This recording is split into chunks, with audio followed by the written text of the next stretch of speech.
Eugene, Oregon, Tracktown, USA, and my hometown. This place is also home to many amazing things.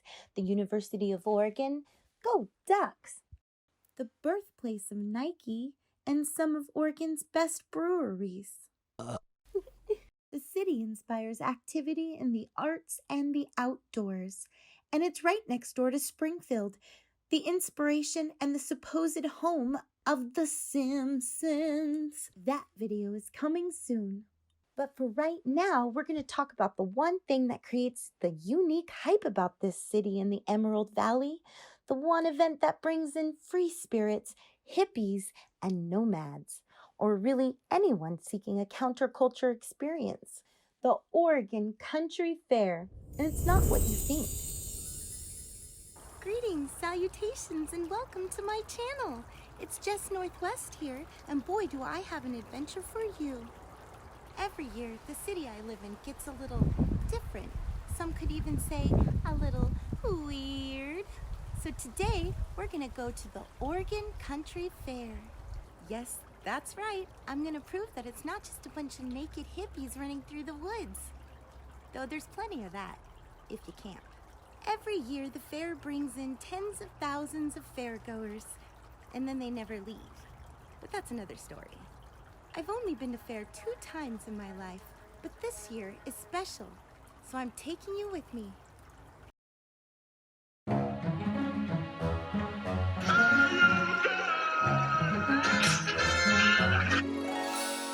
Come play with us, Daddy. I am alive, yes? How long have you been 17? A while. Am I weird? Yeah, but so what? Everybody's weird. Really, it's just like an old scary story. Down here, it's our time. It's our time down here.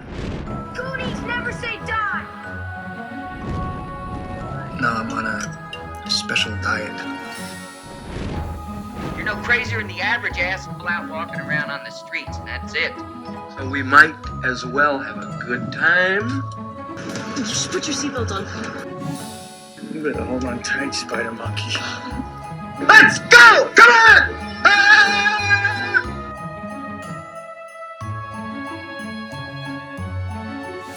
Let's do this.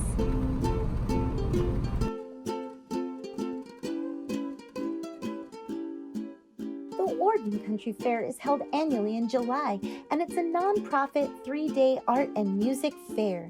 It's held outside the city limits of Eugene in the community of Elmira.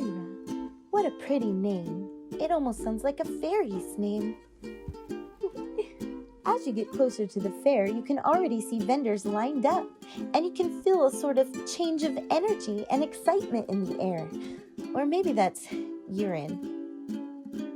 But what a welcome!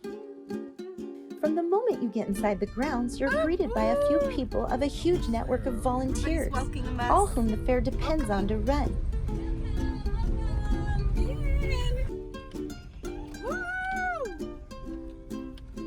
Here's us just trying to get inside. Backing into our parking lot. Our parking spot is in a field, but you know what? It's beautiful.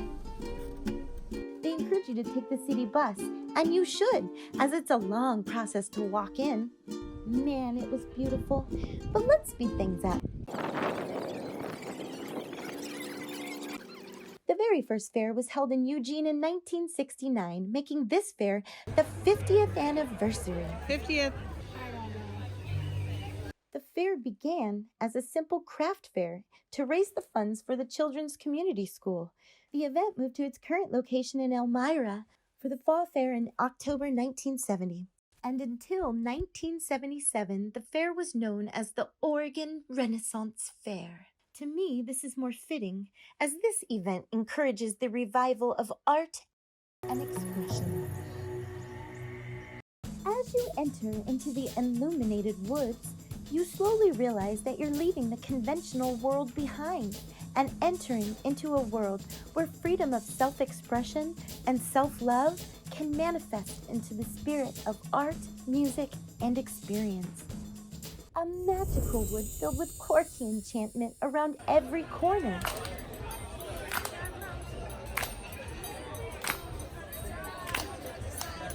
The location of the fair is inside thick, lush wetlands with trails alongside the Long Tom River. These fairgrounds reside underwater 2/3 of the year, but each year the volunteers get the land ready for crowds of about 45,000 visitors. But this year, they had crowds as high as 58,000 for the 50th anniversary. There are more than 960 vendors of crafts and food. To become a vendor and stay a vendor at the fair is tough. They highly encourage diversity in every craft offered. Here's the lovely vendor telling me more about her crafts. They're fairy houses, and it's a collaborative effort between my mother and I. We've been making them for about 3 years now, but it's our first time selling them here at fair, so it's really exciting. But my mom has been doing her face painting for several years, and so every year you have to resubmit a new craft if you want to jury it that in. And so we got in with our fairy homes this year. So these are a polymer clay called Emo, and the actual stump is made out of cardboard. Wow, that's amazing. And then, of course, we add these little mossy bits and sticks to make, add that touch of realism. That is amazing. Thank you so much. much, hon. The fair promotes itself as a family event. Toplessness is permitted, while full nudity is not allowed during public hours. Now, obviously, this event is connected to the outgrowth of the counterculture movement. But really cool enough, it's also widely known for using environmentally friendly practices during the fair. This is why a huge team of volunteers are so badly needed. No alcohol is allowed, and smoking is limited to the designated areas. But if you get a chance, spend 5 minutes in the smoking section for a full fair experience. Just saying. The fair has its own water and communication systems, recycling service, emergency medical team, traffic control, and a security team. And since 1997, there's been a strong effort to make it a drug-free event. But if you find yourself in a predicament, Whitebird, the nonprofit, is here to help remind you that you are in fact a human and having just a human experience, or at least to help you along with your trip. During the magical open hours of 11 a.m. to 7 p.m., there are 22 stages featuring a wide variety of musical, comedic, theatrical, juggling, daredevil, and vaudeville performances. The 22 stages include the main stage, Daredevil Palace, Shady Grove Stage, Keezy Stage, Caravan Stage, Spirit Tower, Rabbit Hole, Front Porch, Blue Moon Stage, Community Village, and Youth Stage. But as you saw, I was not able to identify nor film all the stages. Some of the fair's areas are organized to be information and workshop resources. The Kids Loop is a children's play area. Yes You Canopy is a pavilion dedicated to the teaching of juggling. Energy Park is an area with displays and demonstrations on alternative energy, alternative transportation, organic agriculture, and recycling. Community Village has booths from nonprofit organizations dedicated to education and information access.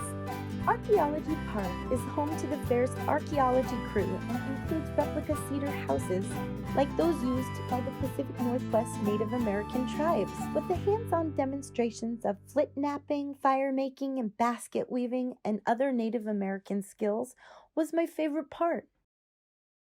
The Oregon Country Fair values off living artfully and authentically on Earth. And now it's time to gear up towards my favorite part and the whole reason why I do these vlogs. Film, history, and location time. In 1972 and in August 1982, the Oregon Country Fair hosted concerts headlined by none other than Jerry Garcia and the Grateful Dead. These concerts were known as field trips. The first concert was held as a benefit for the Springfield Creamery, which is owned by members of Ken Kesey's family. Ken Kesey is a big part of the history and subculture of the surrounding areas of Eugene and Pleasant Hill, where Kesey had his farm for many years. My next video will be about Ken Kesey, his impact on the community, and One Flew Over the Cuckoo's Nest film locations. But for right now, let's talk about Sunshine Daydream, a film about this benefit concert that is held as one of the Dead's finest concert moments. In 2013, a digitally remastered version of the 16mm film premiered at the Grateful Dead's Meetup at the Movies. If you get a chance, watch this DVD. The link's below, especially if you live in the area. It has tons of bonus material that gives you an in-depth history of how this benefit concert came to be and how it impacted our community. So as you can see, this place is different, amazing, and maybe even a little weird.